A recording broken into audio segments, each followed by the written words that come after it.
أعوذ بالله من الشيطان الرجيم بسم الله الرحمن الرحيم ألف لام ميم أحسب الناس أن يتركوا أن يقولوا آمنا وهم لا يفتنون ولقد فتنا الذين من قبلهم فليعلمن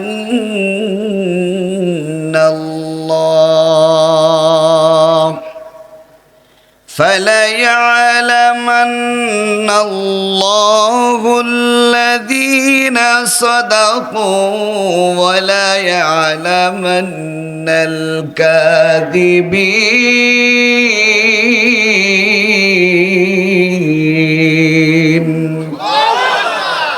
আল্লাহ তাআলা প্রথম আয়াতে বলেন আলিফ লাম মিম।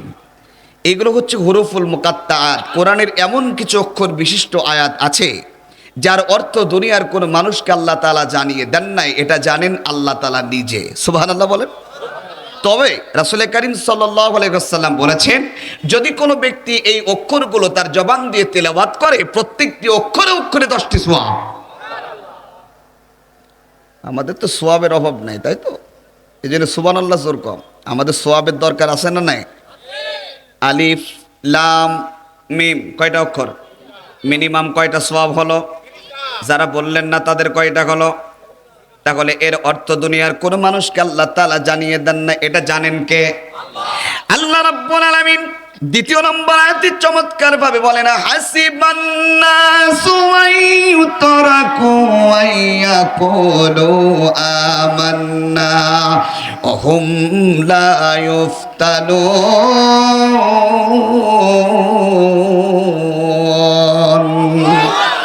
আল্লাহ তাআলা বলছেন, হে মানুষেরা, তোমরা কি মনে করতেছ আমি ঈমান এনেছি? কথাকার আরো জোরে কোন। হে মানুষেরা, তোমরা কি মনে করছো এই কথাকে তোমরা বলছো আমি ঈমান এনেছি? এই কথা বলার সাথে সাথে আমি রব্বুল আলামিন তোমার পরীক্ষা নেব। পরীক্ষা ছাড়া কখনো তোমাকে জান্নাত দেওয়া হবে না। পরীক্ষা হবে তাদের ঈমান আনছে যারা। আমরা এখানে ঈমানদার না বেঈমান? ঈমানদার কারা কারা? দুই হাত তুলে আমার আল্লাহকে একটু দেখায় দেন। নারায়ে তাকবীর। আল্লাহ তাআলা কবুল করুন, বলেন আমিন।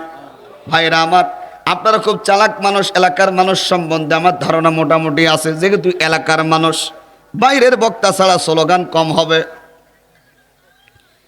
ভাইরা আমার, আল্লাহ তাআলা তাদের ডেকে ডেকে বলে, ও দুনিয়ার মানুষেরা, যারা মানুষ বলে পরিচয় দিচ্ছ নিজেকে, আমরা বানরের জাত না মানুষের জাত?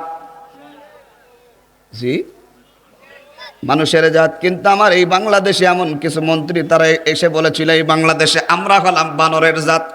অরিজিনালি ওরা বানরের জাত বলে, বানরের জাতের মতো একজন যায় সামনে, পেছ পেছে সবাই যায়। সামনে একজন ধরা খেয়ে বলতেছে আমি একা নাই, আমার সাথে আরেকজন আছে, দরবেশ বাবা।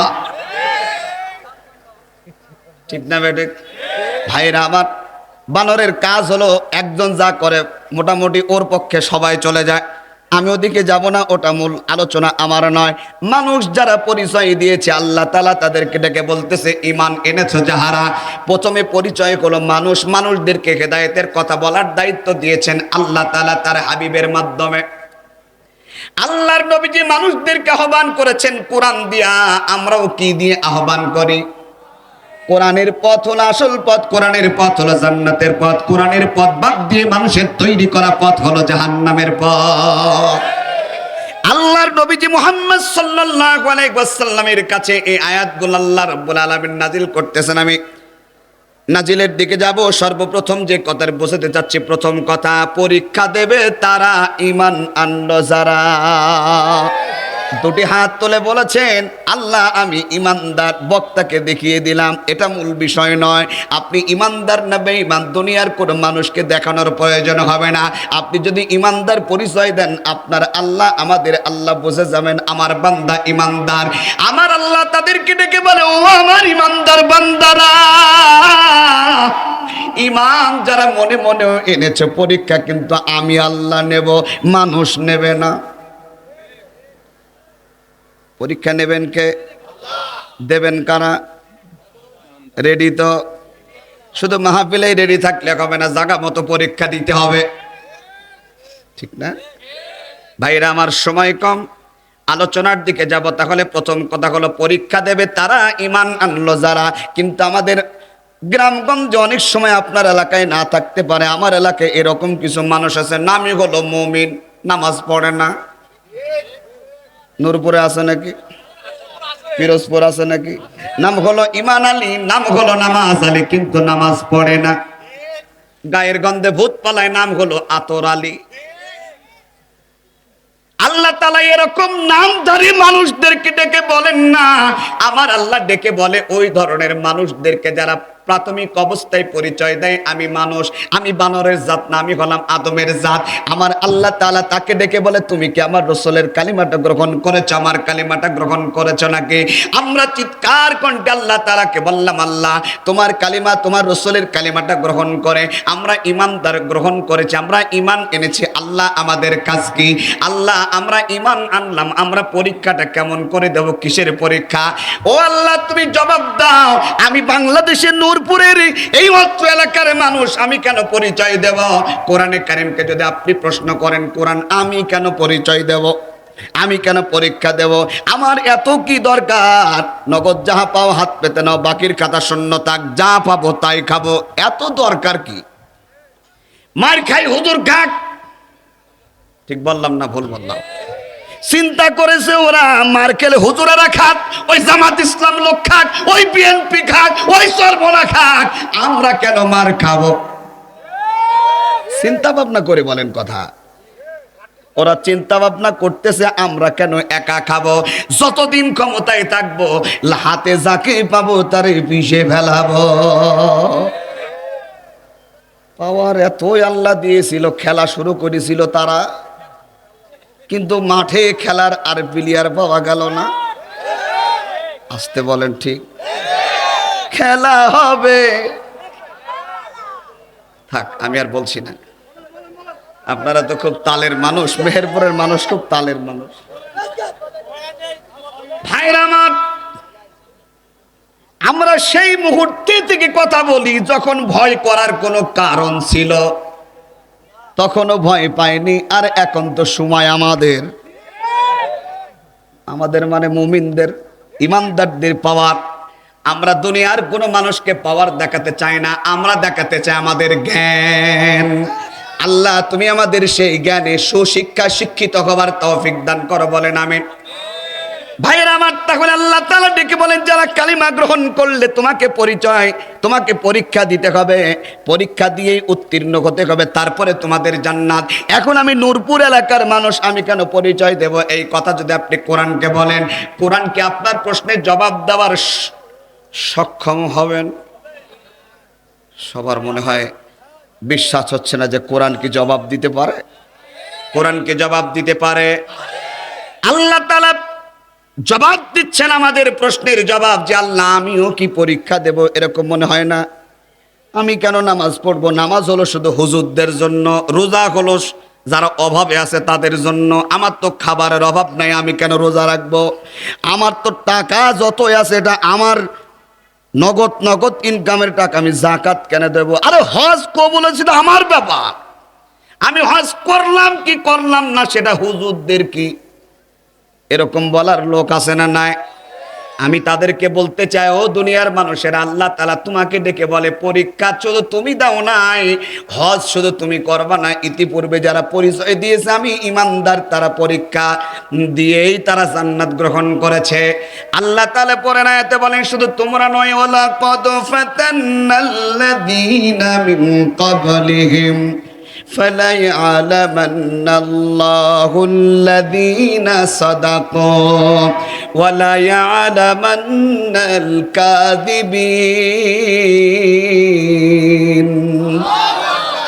আল্লাহ তাআলা ঈমানদারদের পরীক্ষার জন্য এই যে আল্লাহু আকবার কথাটা আপনারা বললেন, যে ততটুকু বলেছেন, আল্লাহ তাআলা আপনাদেরকে ডেকে বলে, বান্দা শুধু তুমি পরীক্ষা দিবা না, ইতিপূর্বে যারা ঈমান এনেছিল রাসূলের কালিমার ওই তাওহীদের বাণী যারা শুনেছিল, যারা কালিমা গ্রহণ করেছিল, তারাও পরীক্ষা দিয়েছে।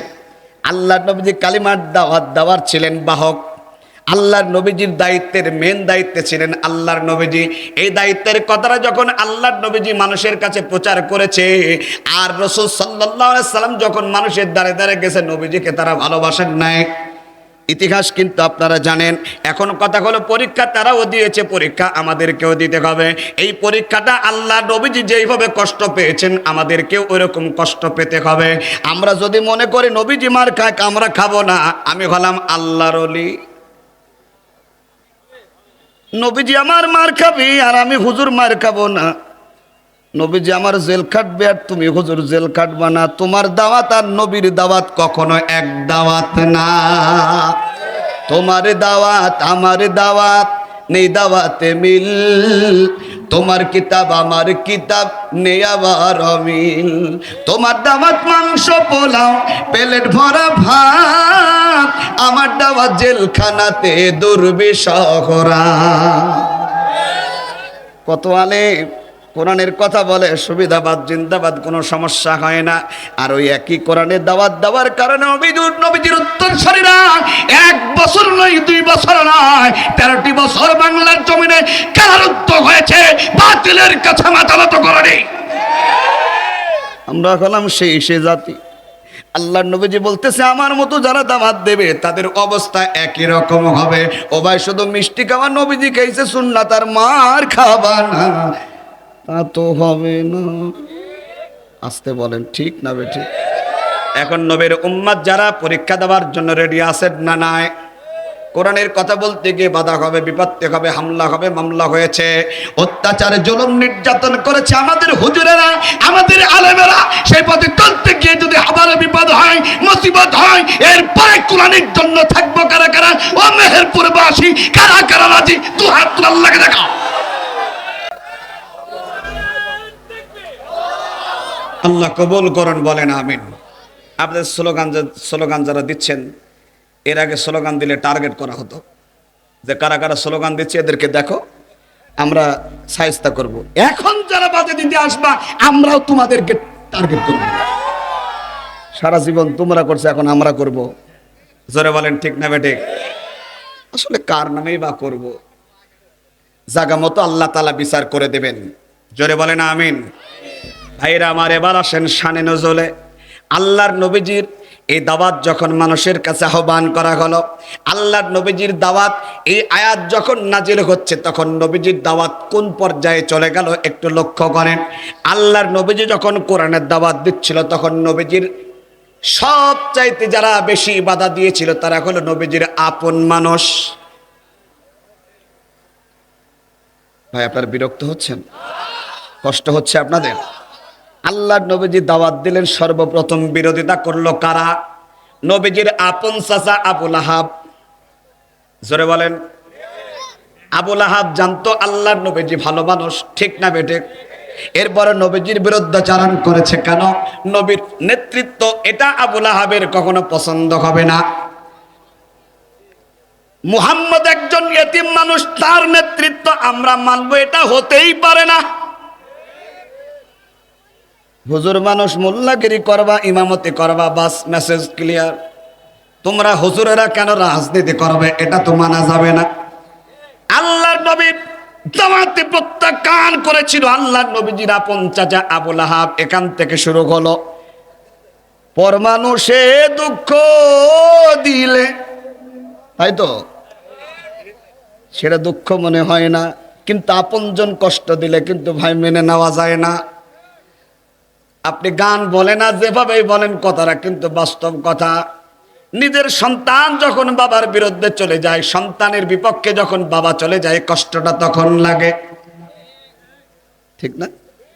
আল্লাহ নবীজির কষ্ট হলো এটা, আল্লাহ নবীজির আপন চাচাদার কথার বিরুদ্ধাচরণ করলেন, আল্লাহর নবীজির এই কথাগুলো সে মানতে পারলো না।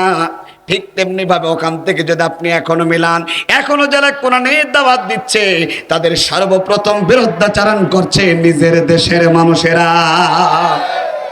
যে আল্লামা সাঈদীর কথা আমরা ওয়াজে শুনি, যে আল্লামা সাঈদীর জীবনে আমরা নিজ চোখে দেখলাম, সেই আল্লামা সাঈদী সাহেব কাবা ঘরে ঢুকার মতো পারমিশন পায়। এতটা সম্মান আল্লাহ তাআলা তেনাকে দিয়েছেন গোটা পৃথিবীতে কোরআনের তাফসীর করার। যেই মানুষটার কথা গোটা পৃথিবীর মানুষ সম্মানের সাথে জানে, আর এই বাংলাদেশের মানুষেরা তাকে রাজাকার সাব্যস্ত করার চেষ্টা করেছিল। কষ্ট এইটা। ইতিহাস তো আমরা সবই জানি, কিন্তু বাস্তবতা কি? আল্লামা সাঈদী সাহেব যদি মনে করতেন পীরগিরি করবেন, সাঈদী সাহেবের চাইতে শ্রেষ্ঠ পীর বাংলাদেশে আর তৈরি হতো না। আর আস্তে কথা বলছেন কেন? জোরে বলেন, ঠিক না? বলে ভাইরা আমার, একান্ত প্রিয় এলাকার ভাইরা, লক্ষ্য করেন আল্লাহর নবীজির সবচাইতে বড় কষ্ট ছিল আমার চাচা আমার কালিমাটা গ্রহণ তো করলই না, আমার বিরুদ্ধাচরণ করা শুরু করলো। একে একে যখন বাধা সৃষ্টি হলো, আমি সেই আলোচনার দিকে যাব না, আমি এই আয়াতের শানে নজুলের দিকে যাব। একে একে যখন বাধা সৃষ্টি করলো, আল্লাহর নবীজির কাছে কালিমা গ্রহণ এখনো কেউ করেনি, তবে করবে করবে ভাব। আল্লাহর নবীজি কালিমার দাওয়াত দিলি, আবু জেহেলের বাচ্চারা একে অপরে পাবলিশ করে বেড়াতো, ওই পাগলের কাছে তোরা কেউ যাবি না, ওই পাগল যা বলে তোরা কেউ শুনবি না, কানের ভিতরে আঙ্গুল দিয়ে চলবে, যত বাধা দেয় ইসলামের পক্ষে লোক আরো বেশি হয়। আল্লাহর নবীজির এই কালেমার দাওয়াতে বাধা দিল আপন চাচারা। আবু লাহাব চিন্তা করলো মুহাম্মাদের লোক একটাও দেওয়া যাবে না, যেভাবেই হোক মুহাম্মাদের কালেমা বন্ধ করতে হবে। আল্লাহর নবীর তেলাওয়াত করলে আবু জেহেল আবু লাহাবেরা বাড়ি থাকতে পারে না, নবীর তেলাওয়াত শোনার জন্য ছুটে চলে যায়। একটু জোরে বলা যাবে কি সুবহানাল্লাহ? ভাই যারা দাঁড়িয়ে আছেন আমি অনুরোধ করছি আপনারা দাঁড়িয়ে থাকবেন না, মাহফিলের মধ্যে ঢুকে পড়ুন, একটু জিকির করে লা ইলাহা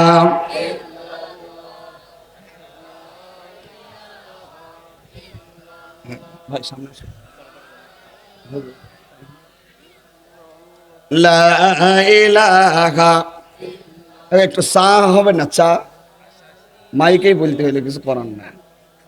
লা ইলাহা, আর জোরে লা ইলাহা, লা ইলাহা ইল্লাল্লাহ মুহাম্মাদুর রাসূলুল্লাহ। সকলে বলুন সাল্লাল্লাহু আলাইহি ওয়াসাল্লাম। আপনারা খুব গভীর মনোযোগ সহকারে শুনবেন। মনোযোগ আছে আপনাদের? রাসূল করিম সাল্লাল্লাহু আলাইহি ওয়াসাল্লাম যখন তেলাওয়াত করতেন, আবু জেহেল বাড়িতে থাকতে পারতো না। আবু জেহেল জানে মুহাম্মদ যে তেলাওয়াত করতেছে এটা আল্লাহ প্রদত্ত, কিন্তু এটা যদি আমি মুহাম্মদকে বলি আর মুহাম্মাদের দলে যদি আমি যোগ দিই তাহলে আমার প্রেস্টিজ হ্যাম্পার হবে। এতিমকে আমি কখনো নেতৃত্ব হিসাবে মেনে নিতে পারবো না, সে নেতা হবে কি করে? তাদের সমস্যা হলো এই জায়গায়। কিন্তু মুহাম্মদ যারা তেলাওয়াত করে এটা সত্য তেলাওয়াত, এরা কিন্তু ভালো জানে।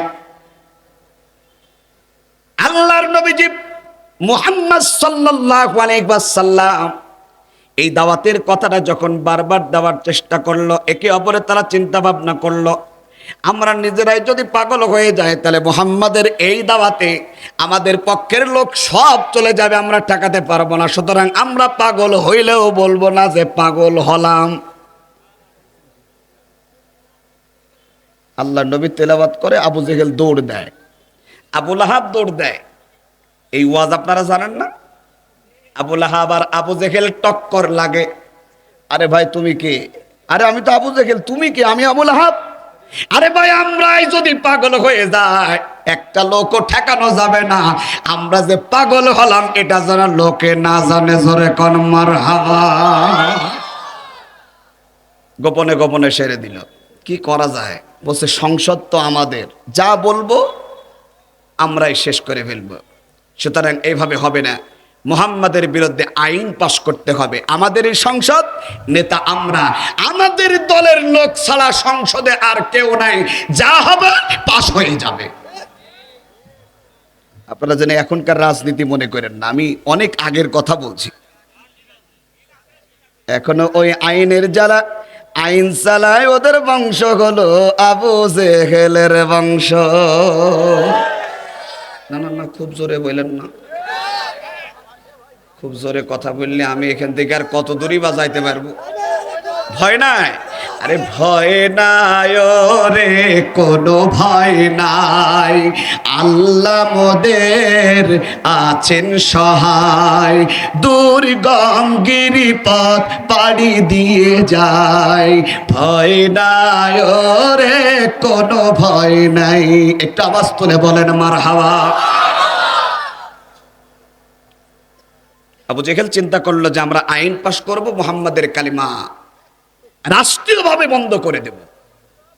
নাউজুবিল্লাহ বলে। কোরআনের মাহফিল বন্ধ করার পরিকল্পনা করলো আবু জেহেল।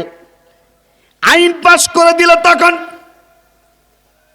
সেই আইন পাশের কথাটা কোরআনে কারিমে আল্লাহ তাআলা এখন পর্যন্ত রেকর্ড করে দিলেন।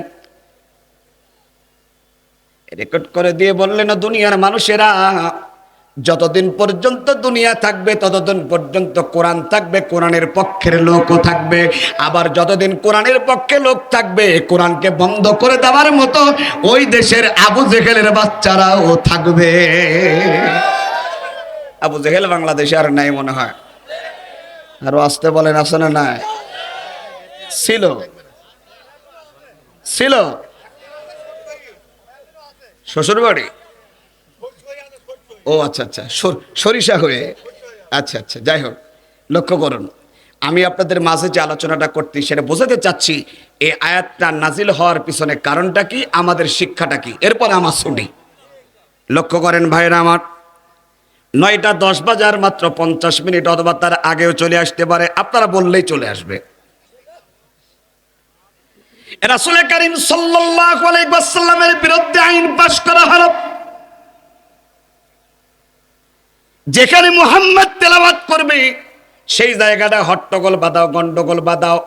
বাংলাদেশের হাসিনার আইন অনুযায়ী এটা হলো 140 জারি। এখন তো নাম বলতেছে, কোনো সমস্যা নেই তো, ওর নাম বলবো তো সমস্যা কোথায়? ঠিক না বেঠিক? আরো জোরে বলেন ঠিক না বলে। 144 জারি করলো কোরআনের তাফসীর মাহফিলের প্রথম উদ্যোক্তা ছিল আবু জেহেল। কথাকে ক্লিয়ার?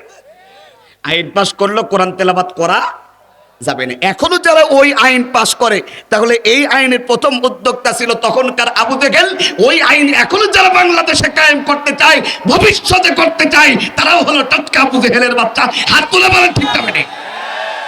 এখন কোন পক্ষে থাকবেন? আবু জেহেলের পক্ষে না আল্লাহর নবীর দলের পক্ষে? মুখে বললে হবে না, বাস্তবতার সামনে আসতেছে। বলছে দেওঘা, আমার মেহেরপুরে ভাষার মতো এত সুন্দর ভাষা গোটা পৃথিবীর আর কোথাও নাই। আলহামদুলিল্লাহ বলেন।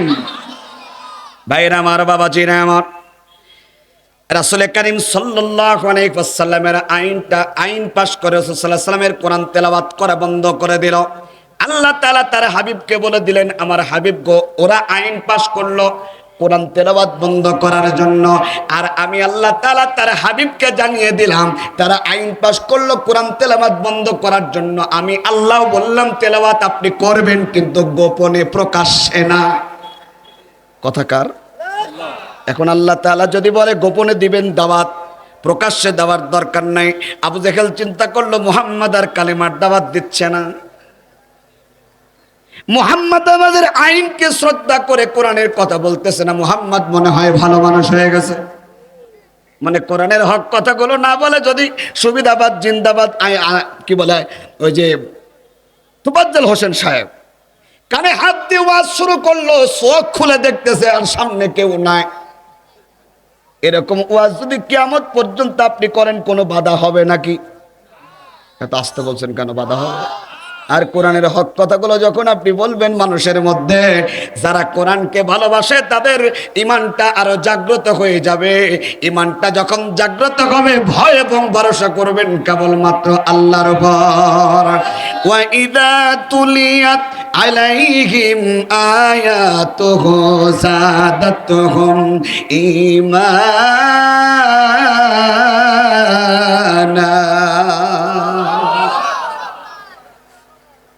তেলাওয়াত করলে কি খারাপ লাগে? এক এক কণ্ঠে তেলাওয়াত করবেন, এক এক রকম হবে, কারোর সাথে কারোর মিলবে না, কিন্তু কারোরটা খারাপও লাগবে না। দুনিয়ার একটা গান আপনি একবার গাবেন, দ্বিতীয়বার আর গাইতে ভালো লাগবে না। রাসূল করিম সাল্লাল্লাহু আলাইহি ওয়াসাল্লামের সেই তেলাওয়াত বন্ধ করে দিল আবু জেহেলের আইন। আল্লাহ তাআলা তার হাবিবকে আগামীর খবরটাও জানিয়ে দিলেন, আর বললেন, হাবিব আপনি 3টা বছর কোরআনের দাওয়াত দেবেন গোপনে। কথা কার? আল্লাহ তাআলার আইনকে সম্মান করে তার হাবিব দাওয়াত দিলেন গোপনে। আমার আল্লাহ তাআলা কিন্তু বলেন নাই আপনি আবু জেহেলের ভয়ে কোরআনের কথা বলবেন না। বলেছে? জোরে বলেন, বলেছে? আল্লাহ রাব্বুল আলামিন বলেছেন আপনি গোপনে দেবেন, এটা হলো কৌশল। তার মানে ও মেহেরপুরবাসী, দুনিয়ার অবস্থা যতই খারাপ হোক না কেন, যতই হামলা হোক না কেন, যতই মামলা হোক না কেন, কোরআনের যারা দাওয়াত দিয়েছে প্রকাশ্যভাবে হয়তো দিতে পারে না, তারা গোপনে গোপনে আল্লাহর নবীর সে দাওয়াত প্রচার করেছে। জেলে ভরে বলবো একটু, জুলুম করে এমন ভাঙা যাবে না, অত্যাচারের শিকল দিয়ে এমন বাঁধা যাবে না, যাবে না রে যাবে না, এমন ভাঙা যাবে না। হতাশ কেন বন্ধু তুমি, বরং শপথ নাও, আনতে সুদিন কণ্ঠে তোমার কোরআনের গান গাও। মারহাবা কোন? কত মানুষ এই দুনিয়াতে ছিল, তারা বাতিলের কাছে মাথা নত করেনি, কোরআনের জন্য জীবন দিয়েছে, জান ভিক্ষা চাননি। ইতিহাস আপনারা জানেন না? ভাইরা আমার, রাসূল করিম সাল্লাল্লাহু আলাইহি ওয়াসাল্লাম 3টা বছর দাওয়াত দিলেন গোপনে না প্রকাশ্যে। আবু জেহেল মনে করলো মুহাম্মদ ভালো মানুষ হয়ে গেছে, ও আর কালিমার দাওয়াত দেয় না। 3 বছরে গোপনে আল্লাহর নবীজির কাছে 72 জন মানুষ কালিমা গ্রহণ করেছে। আগামীকাল সকালবেলায় বলবেন মারহাবা। বাদাম খাচ্ছেন? তাতে বাদাম খেলে তো মারহাবা বলতে গিয়ে বাদাম বেরিয়ে যাবে, তাহলে মারহাবা কিভাবে হবে? একটু জোরে বলেন মারহাবা। দাওয়াত দিলেন কয় বছর? আল্লাহর নবীর পক্ষে হইল কতজন লোক? আবু জেহেল মনে করলো ইসলাম শেষ। 3 বছর কালিমার দাওয়াত মুহাম্মদ দেয়নি, তার মানে ইসলাম শেষ। ইসলামের মালিককে কিভাবে জাগ্রত করবেন? ব্যাপারটা কার? 72 জন মানুষ যখন কালিমা গ্রহণ করলো গোপনে, আল্লাহ তাআলা বলে দিলেন, হাবিব গো 3টা বছর পার হয়ে গেল, আপনি প্রকাশ্যে দাওয়াত দেননি, আপনার কেমন লাগতেছে? এটা আমি আমার হাবিবের মনের অবস্থা বুঝে বলতে চাই, আমার হাবিবের মনটা ভালো নাই। 72 জন সাহাবা যারা কালিমা গ্রহণ করেছে, আমি আল্লাহ তাআলা তাদেরকে বলতেছি আর গোপনে কালিমার দাওয়াত দেওয়া যাবে না, গোপনে কালিমা গ্রহণ করা যাবে না, এখন প্রকাশ্যে কালিমার দাওয়াত দিতে হবে। জোরে কোন মারহাবা। এতক্ষণ গোপনে দাওয়াত দিয়েছেন কার অর্ডারে? এখন প্রকাশ্যে দাওয়াত দিতে হবে, সেটাও কার অর্ডার? ওদিকে কিন্তু আবু জেহেল আইন পাশ করে রেখেছে, কালিমার দাওয়াত দিলেই কিন্তু 144 জারির এই মামলাটা তার নামে হয়ে যাবে। তার মানে তেলাওয়াত করলেই মামলা, রাষ্ট্রদ্রোহী মামলা। বুঝতে পারছেন? কালিমার দাওয়াত দিলেই মামলাটা কি হবে? রাষ্ট্রদ্রোহী মামলা। মনে করেন এই মাহফিলটা আয়োজন করেছে, পুলিশের এসে বলল যে মাহফিল করা যাবে না, যদি করে ওই মামলাটা হবে রাষ্ট্রদ্রোহী মামলা। 144 ধারা জারি, এই ধারার বিরুদ্ধে চালান করলেই যারা যারা প্রোগ্রাম করবে সবাই ধরে নিয়ে যাবে। এখন আল্লাহর নবী বলতেছে এখন তেলাওয়াত করলে কিন্তু বিপদ। ৭২ জন সাহাবার মধ্যে এই আয়াত যখন পেশ করবেন আল্লাহর নবী যে, ও আমার উম্মতেরা, ও আমার সাহাবারা, তোমরা যারা কালিমা গ্রহণ করেছো এবার শুনে নাও। কালিমা যারা গ্রহণ করেছে এখন আর বসে থাকা যাবে না, প্রকাশ্যে কালিমার দাওয়াত দিতে হবে। এটা তোমাদের জন্য সর্বপ্রথম পরীক্ষা। এতদিন বাংলাদেশে গোপনে গোপনে দাওয়াত দিয়েছে, এখন আর গোপনে দাওয়াত দেওয়া যাবে না, এখন প্রকাশ্যে দাওয়াত দিতে হবে। ওইদিকেই যাচ্ছি, যাব তো ভাই। আপনারা মেহেরবানি করে, বসার অনেক জায়গা আছে। আমি হলাম লোক গোছানো বক্তা, আল্লাহর রস্তে আপনাদেরকে বলতেছি, আল্লাহর রস্তে আমাদের সুন্দর জায়গায় আপনারা একটু বসে পড়ুন। আল্লাহ যেন সকলকে তৌফিক দান করে, বলেন আমিন। মাঠ ইনশাআল্লাহ 20 মিনিটের মধ্যে পরিপূর্ণ হয়ে যাবে, বলেন ইনশাআল্লাহ। দুটি হাত তুলে বলেন ইনশাআল্লাহ। আল্লাহ তৌফিক দান করুন, বলেন আমিন। তাহলে লক্ষ্য করুন, রাসূলুল্লাহ সাল্লাল্লাহু আলাইহি ওয়াসাল্লাম সাহাবাদেরকে বলতেন, সাহাবারা এখন আর গোপনে দাওয়াত দেওয়া যাবে না, এখন দাওয়াত দিতে হবে কিভাবে? আর লুকিয়ে থাকার কোনো রাস্তা নাই। আয়াত নাজিল হচ্ছে। এই তাফসীর যদি আপনি শোনেন, তাফসীর যদি করেন, মনে হবে যেন আল্লাহ রাব্বুল আলামিন বর্তমান মুসলমানদের উপরে এই আয়াত নাজিল করছে। বাস্তবতার সাথে, জীবনের সাথে মিলান। যারা ঈমানদার, আল্লাহর নবীজি মুহাম্মদ সাল্লাল্লাহু আলাইহি ওয়াসাল্লাম সাহাবাদেরকে বললেন আর গোপনে দাওয়াত দেওয়া যাবে না, এখন থেকে প্রকাশ্যে দাওয়াত দিতে হবে। এমনকি এই দাওয়াত দিতে গেলে তোমাদের নামে মামলা হবে। সর্বপ্রথম মামলাতে ধরে নিয়ে যাবে, এরপরে হবে হামলা, অত্যাচার, জুলুম, নির্যাতন। এর মধ্যে কি তোমরা কালিমার দাওয়াত দিতে রাজি আছো নাকি? কালিমা তেলাওয়াত করতে হবে, কোরআন তেলাওয়াত করতে হবে, তোমরা কি রাজি আছো? ৭২ জন সাহাবার মধ্যে সবচাইতে ছোট্ট সাহাবার নাম হচ্ছে তার আব্দুল্লাহ ইবনে মাসউদ, ওই পিছনে বসে আছে। আব্দুল্লাহ ইবনে মাসউদ সবার আগে হাত তুলেছেন, ইয়া রাসূলুল্লাহ আপনি যদি একবার অনুমতি দেন আমি কোরআন তেলাওয়াত করতে যাব। আল্লাহর নবী আগেই বলে দিয়েছে তেলাওয়াত করতে গেলেই কিন্তু অত্যাচার। ও ভাই, জেনে শুনে মরা আর হুট করে মরা এক না, কি বলেন? মিছিলের ময়দানে আমাদের এই মেহেরপুরের 5 জন না 7 জন, 5 জন দুনিয়া থেকে বিদায় হয়ে গেল। তাদেরকে স্বৈরাচার শাসকের দলেরা দুনিয়া থেকে বিদায় করলো। তাদের অপরাধ ছিল একটা ইসলামিক একটা দল সংগঠন করতেন, জামাত ইসলামী করতেন। গোটা পৃথিবী আজকে এ কথা বলতে বাধ্য, বাংলাদেশে জামাত ইসলামীর যে আদর্শ, ইসলামী দলগুলোর যে আদর্শ, এই আদর্শ মানুষের তৈরি করা আদর্শ না। এই আদর্শ স্বয়ং রাসূল করিম সাল্লাল্লাহু আলাইহি সাল্লাম থেকে শুরু হয়েছে। কারণ আমরা কোনো দলের নেতার আদর্শ গ্রহণ করি না। কথা কন না কেন? স্পষ্ট ভাষায় এ কথা আগেও বলেছি, এখনো বলছি, রাগ করবেন না। আপনারা আমার কথার সাথে যদি একমত না হন, আমি এ কথা জীবনেও আর কোনোদিন বলবো না। আমি কথা শুরু করিনি তো, আমি যেটা বলতে চাচ্ছি সেটা যদি একমত না হন আমাকে বলবেন, বলবো। রাগ করবেন না তো? এখানে সর্বদলীয় মানুষ থাকতে পারেন, কিন্তু আমাদের পরিচয় একটা, আমরা মুসলমান। কিছু কিছু মানুষ চিন্তা করতেছে এই হুজুর নিয়ে আসলো কিটা, ওয়াজ করবে প্রধান বক্তা, এই হুজুরকে নিয়ে এসে রাজনীতি শুরু করলো। ভাই, এটা রাজনীতি নয়, এটা আমাদের বাঁচার নীতি। আমাদের পরিচয় আমরা মুসলমান, ঠিক তো? আমরা দুনিয়াতে আসার পরে যে কেউ একটা দল করতেই পারেন, সেটা আপনার ইচ্ছার উপরে, ঠিক আছে? আপনার ব্যক্তিগত রাজনীতি আপনি করতেই পারেন, কিন্তু আপনার রাজনীতির নীতিটা কি? আপনার রাজনৈতিক যেটা করতেছেন এই আদর্শটা কার? এই আদর্শটা, এই দলটা, এই রাজনীতিটা হতে হবে কেবলমাত্র আল্লাহ তাআলার জন্য। আমার কথার সাথে আপনারা একমত হতে পারেননি, তাই তো? তাহলে আমাদের রাজনীতি, আমাদের জীবনের সব কিছু কার জন্য? এটা কি আমার বানানো? কুল ইন্না সালাতি ওয়া নুসুকি ওয়া মাহইয়ায়া ওয়া মামাতি লিল্লাহি রাব্বিল। আমার জীবনের সব কিছু কার জন্য? আরো জোরে কোন?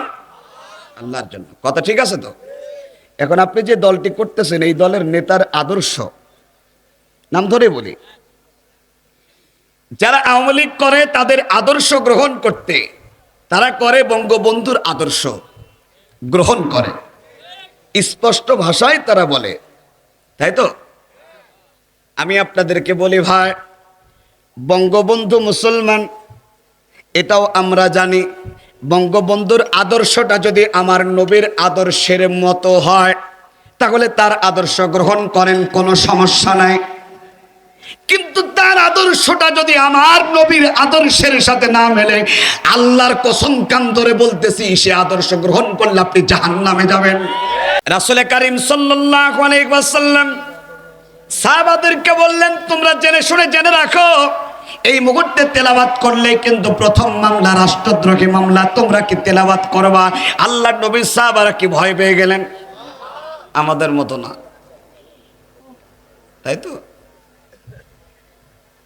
আল্লাহর নবীর সাহাবারা পালিয়ে গেলেন না। পিছনে একজন সাহাবা ছিলেন, নাম কি বললাম? আব্দুল্লাহ ইবনে মাসউদ রাদিয়াল্লাহু তাআলা আনহু, ছোট্ট সাহাবা। তিনি বললেন, ইয়া রাসূলুল্লাহ, ইয়া হাবিবাল্লাহ, আমি তেলাওয়াত করব। আল্লাহর নবী তাকে অনুমতি দিলেন না, বললেন তুমি বসো, তুমি পারবে না। ও নবীজির উম্মতেরা, ভালো করে কান লাগান। আল্লাহর নবী তিনাকে অনুমতি দিলেন না, হাত নামিয়ে দিলেন একবার। কিছুক্ষণ পরে আমার নবীজি আবার বললেন, কে তেলাওয়াত করবা গো, কে তেলাওয়াত করবা? সবার হাত তোলার আগে আব্দুল্লাহ ইবনে মাসউদ, ছোট্ট মানুষ, আবার হাত তুলেন। যুবকরা, তরুণেরা, যুবকদের কারণেই কিন্তু এই পৃথিবীতে বারবার বিজয় লাভ হয়েছে। আব্দুল্লাহ ইবনে মাসউদ তিনবার হাত তোলার পরে আল্লাহর নবীজি তিনবার হাত নামিয়ে দিলেন। চতুর্থবার আল্লাহর নবীজি বললেন, কে তেলাওয়াত করবে? আব্দুল্লাহ ইবনে মাসউদ সবার আগে হাত তুলে আল্লাহর নবীর সামনে চলে এসেছে। ইয়া রাসূলুল্লাহ, আমি চাই তেলাওয়াত করব, কিন্তু আমার রাসূল আমাকে অনুমতি দিল না, নিশ্চয় দোষ আমার। নেতার আনুগত্য। ইয়া রাসূলুল্লাহ, ইয়া হাবিবাল্লাহ, মনে হয় আমার কোনো দুর্বলতা আছে, তবে ইয়া রাসূলুল্লাহ, আমি কেন অনুমতি পাচ্ছি না? যদি জানতাম আমি শুধরিয়ে যেতাম। কিন্তু আপনার মুখে শুনেছি, যারা কোরআনের কথা বলে, কোরআনের পথে চলে, কোরআনের পথে চলতে গিয়ে যাদের জীবন চলে যায়, তারা মরে না, তাদের নাম হলো শহীদ। আমি সেই পথ গ্রহণ করতে চাই। আল্লাহর নবীর সাহাবা আব্দুল্লাহ ইবনে মাসউদ এই কথোপকথন যখন করলেন, আল্লাহ রাসূল বুঝতে পেরেছেন আমার আব্দুল্লাহ ইবনে মাসউদের ঈমানটা আল্লাহ তাআলা কবুল করেছে। এই নাও কোরআন, যাও তুমি কাবার চত্বরে গিয়ে তেলাওয়াত শুরু করো। আব্দুল্লাহ ইবনে মাসউদ কোরআন তেলাওয়াত করার সময়, সেই সময় ছিল যেই সময় কোরআনে কারীম তেলাওয়াত করা নিষিদ্ধ। তেলাওয়াত করলেই মামলা, বুঝতে পারছেন? মানে এখানে আসলেই মামলা। এই সিচুয়েশন যদি হয়, আসবেন? আসা কি সম্ভব? যদি আসতে হয়, ঈমান লাগবে। জীবনের সমস্ত বাধাকে উপেক্ষা করে কোরআনের পতাকা বাংলার জমিনে পাত পাত করে তোলার জন্য প্রয়োজনে নিজের রক্ত দিতে হবে। এই প্রস্তুতি নিয়ে কোরআনের ময়দানে যাওয়া ঈমানি ব্যক্তি পাওয়া বড় কঠিন। আব্দুল্লাহ ইবনে মাসউদ রাদিয়াল্লাহু তাআলা আনহু, তিনি বললেন, ইয়া রাসূলুল্লাহ, আপনি অনুমতি দিচ্ছেন, আমি কোরআনে কারীম তেলাওয়াত করতে যাব। আল্লাহর পথে যারা জীবন দেয়, আমি প্রস্তুত নিয়ে যাচ্ছি। আল্লাহর পথে যারা জীবন দেয় তারা মরে না।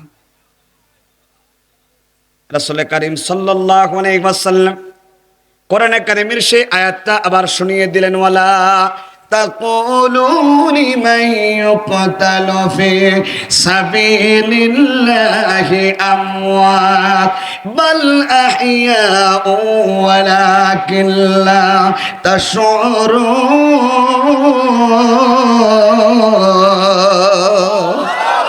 কোরআনের জন্য যারা জীবন দেয়, আল্লাহর জন্য যারা জীবন দেয়, তারা মরে না, তারা শহীদ। কথাকার, জোরে বলেন কথাকার। স্পষ্ট আমরা উচ্চ গলায় বলে দিতে চাই, কোরআনের জন্য এই বাংলাদেশে আল্লামা সাঈদী থেকে শুরু করে যারা কোরআনের জন্য জীবন দিলেন, আল্লাহ যেন তাদের শহীদ হিসাবে কবুল করে। বলেন আমিন। আরো জোরে বলেন আমিন। আল্লামা সাঈদী তুমি মরনি, শহীদ হয়েছ তুমি এটাই জানি। আল্লাহ জান্নাতের মধ্যে দেখা হওয়ার সুযোগ তুমি দান করে দিও। আরো জোরে বলেন আল্লাহুম্মা আমিন। ভাইরা আমার, কোরআনের পথে যারা চলে, জীবন দেয় যারা, তারা মরে না, তারা শহীদ। এই কথা মানুষের বানানো কথা নয়, কথা কার? রাসূল করিম সাল্লাল্লাহু আলাইহি ওয়াসাল্লামের সাহাবা সেই কোরআনে কারীম তেলাওয়াত করলেন কাবার চত্বরে। আর রহমান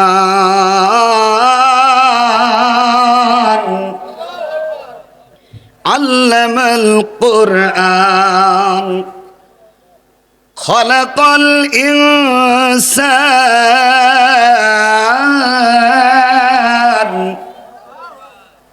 আল্লামাহুল বায়ান আশ-শামসু ওয়াল কামারু বিহুসবান।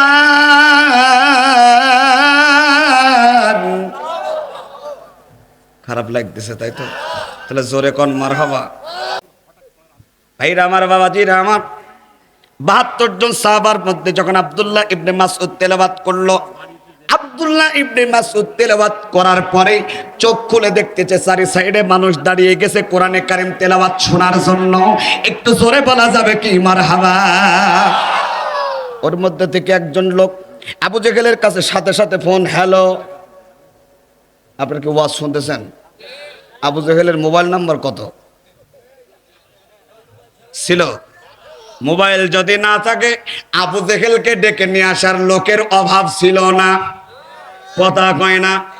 তখন আবু জেহেলকে ডেকে নিয়ে এসে আল্লাহর নবীর সাহাবার কোরআনে কারীম তেলাওয়াত করার বন্ধ যেমন করার লোক ছিল, এখনো কোরআনের মাহফিল বন্ধ করার মতো ওই ফোন করে ডেকে নিয়ে আসার লোকের অভাব না। মানে এখন না, ছিল তো। সবাই বলতেছে কোরআনের আলোচনা হোক, ওরা বলতেছে হুজুর এসে রাজনীতি শুরু করে দিয়েছে। আবু জেহেলকে ডেকে নিয়ে এসে বলতেছে এই যে দেখো তেলাওয়াত করতেছে, সাহস কত বড়! আমার দেশে দাঁড়িয়ে কোরআনে কারীম তেলাওয়াত করতে, দেশকে ওর বাপের নাকি? দেশকে আবু জেহেল? দেশের মাটি কার? এই বাংলাদেশের মাটি কার? এখানে জন্মগ্রহণ করেছি আমরা, আমরা বলতে পারি এই দেশের মাটি আমাদের। কোত্থেকে উড়ে এসে জুড়ে বসে না, দেশ হলো আমার বাপের দেশ বলেনি? ক্ষমতা নিয়ে যারা দাপট দেখায়, আল্লাহর ওলিদের কথা সত্য হয়ে তারা বলে তারা বাংলার জমিনে ঠাঁই পাবে না, দিল্লি ছাড়া তাদের উপায় নেই। আল্লাহর ওলিদের কথা সত্য হয়, বাস্তবতার সাথে গোটা পৃথিবীর মানুষ জানবে। যারা বলেন ঠিক না বেটা? আবু জেহেলকে ডেকে নিয়ে আসলো। আবু জেহেল এসে বলতেছে তুমি কে, তোমার পরিচয় দাও, এখানে কার অনুমতি নিয়ে কোরআন তেলাওয়াত করো, দেশটা আমার। তিনি জবাব দিলেন, আব্দুল্লাহ ইবনে মাসউদ কি জবাব দিলেন এটা আপনারা না শুনে বাড়ি যাবেন না? এখানে তো বাড়ি যাওয়ার সিস্টেম নাই, প্রধান বক্তা আছে। যাই হোক, এই আলোচনাটা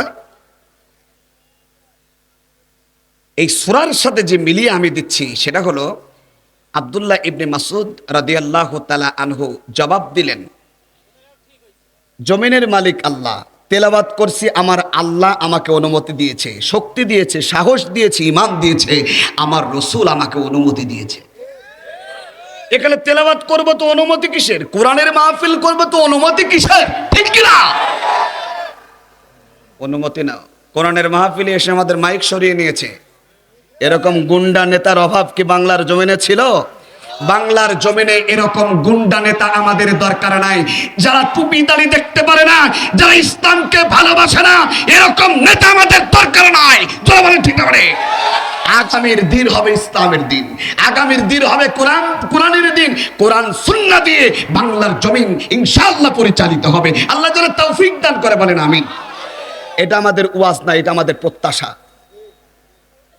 আমরা জীবনের সাহস করি নাই এভাবে ওপেন কথা বলবো, আল্লাহ তৌফিক দিয়েছেন, তাই হয়েছে।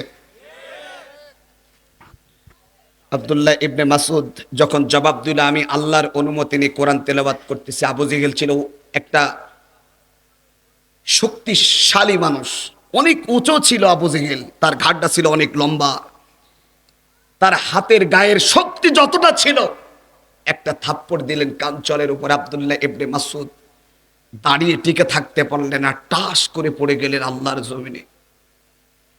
এটা ছিল তার প্রথম পরীক্ষা। বুঝতে পারছেন? ইসলামের দাওয়াত দেবেন আর আপনার কিছু হবে না, কোরআনের দাওয়াত দেবেন আপনার কিছু হবে না, কোরআনের কথা বলবেন আপনার কিছু হবে না, হামলা হবে না, মামলা হবে না। শুধু হুজুররা বলতেছে হুজুররা খাক, হুজুররাও তো খায় না সব হুজুর, ঠিক না? ওনারা সুন্নাত চিন্তা করতেছে, মিষ্টি খাওয়া সুন্নাত, খাওয়ার পর গড়াগড়ি দেওয়া সুন্নাত, এটাও যেমন সুন্নাত। আল্লাহর নবীজি মার খেয়েছে, আল্লাহর নবীজি জেল খেটেছেন সেটাও সুন্নাত। আমি আসতে বললাম, আল্লাহর নবীজি শুধু মিষ্টি খাওয়া সুন্নাতটাই করেননি, আল্লাহর নবীজি মার খেয়েছে। নবীর মতো মানুষ যদি মার খায়, গোটা পৃথিবীর উম্মতেরা কিয়ামত পর্যন্ত মার খেলেও আল্লাহর নবীর একদিনের মার খাওয়ার সমপরিমাণ হবে না। আল্লাহর নবীজি মার খাচ্ছে, তুমি জিলাপি খাচ্ছ। হুজুর, বিশাল বড় হুজুর। আল্লাহর নবীর চাইতে যারা যদি মনে করে যে আমি বড় হুজুর, ও হুজুর না, টাটকা খেজুর। জোরে বলেন ঠিক না বেটে? আল্লাহর নবীর চাইতে বড় আল্লাহর ওলি যদি কেউ সাজতে চায়, ওটা আব্দুল্লাহ বিন উবাই। জোরে বলেন ঠিক না বেটে? ভাইরা আমার, বাবাজিরা আমার, আব্দুল্লাহ ইবনে মাসউদ উঠলেন। আমি একটা আলোচনা রাখবো, ভালো করে বোঝেন। আব্দুল্লাহ ইবনে মাসউদ রাদিয়াল্লাহু তাআলা আনহু উঠলেন, কানে হাত দিয়ে দেখতেছেন, কান দিয়ে দর দর করে রক্ত পড়তেছে। আমার ভাইরা, কান দিয়ে দর দর করে রক্ত পড়তেছে। আব্দুল্লাহ ইবনে মাসউদ কানে হাত দিলেন আর বললেন, ও আবু জেহেল, আজকে তোমার দলের পাওয়ার আছে, আজকে তোমার দল ক্ষমতায় আছে, এই জন্য তুমি আমার এক কানে মেরেছো। আল্লাহর কসম করে বলি, আমার নবীর দল যেদিন ক্ষমতায় আসবে, আমি সেদিন তোর এক কানে না রে আব্দুল্লাহ ইবনে মাসউদ, তোর দুই কানে মেরে কানের পর্দা ফাটিয়ে দেব। আবু জেহেল বলছে কি ধর। সে বলতেছে, কয়জনকে ধরবা, কয়জনকে ধরবা তোমরা? আমি আব্দুল্লাহ ইবনে মাসউদের সাথে আরো ৭১ জন মুসলমান কালেমা গ্রহণ করেছে, একজনকে মারবা, আরো ৭১ জন আছে, তাদেরকেও মেরে দেখো। আরো ৭১ জন, আরো ৭১,০০০ আল্লাহর নবীর দলে সংযুক্ত হয়ে যাবে। ইসলামে মানুষ মেরে কখনো ইসলামকে ঠেকিয়ে রাখা যাবে না।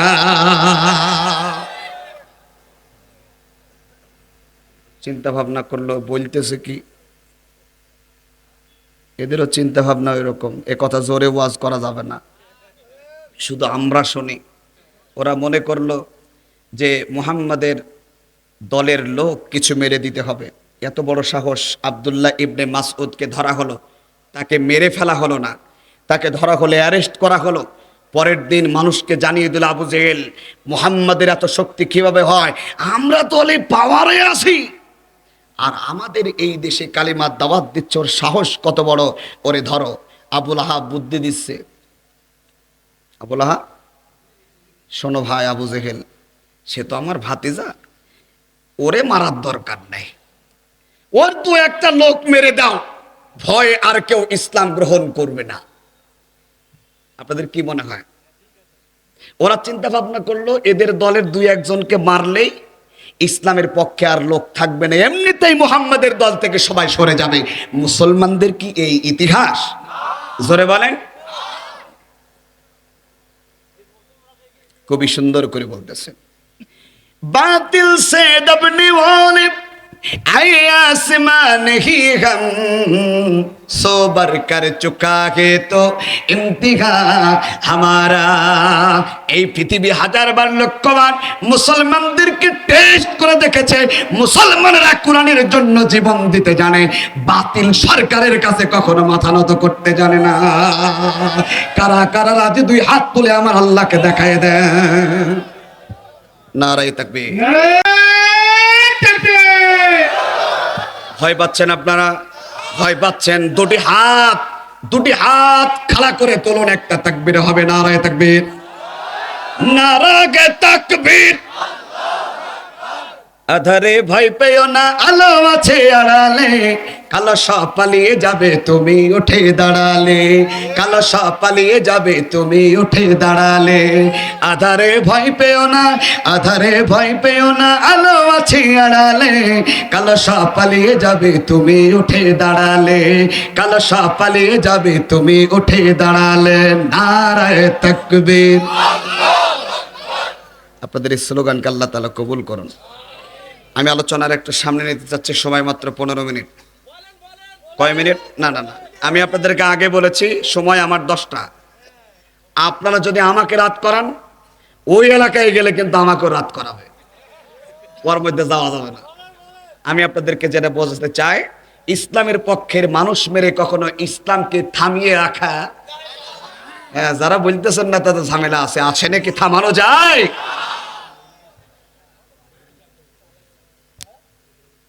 লক্ষ্য করেন, আমার দিকে তাকান, আমি তো আপনাদের জেলার সন্তান, আমার দিকে তাকাবেন তো? আছেন আপনারা ইনশাআল্লাহ, এভাবেই থাকবেন ইনশাআল্লাহ, প্রধান মেহমান খুশি হবেন।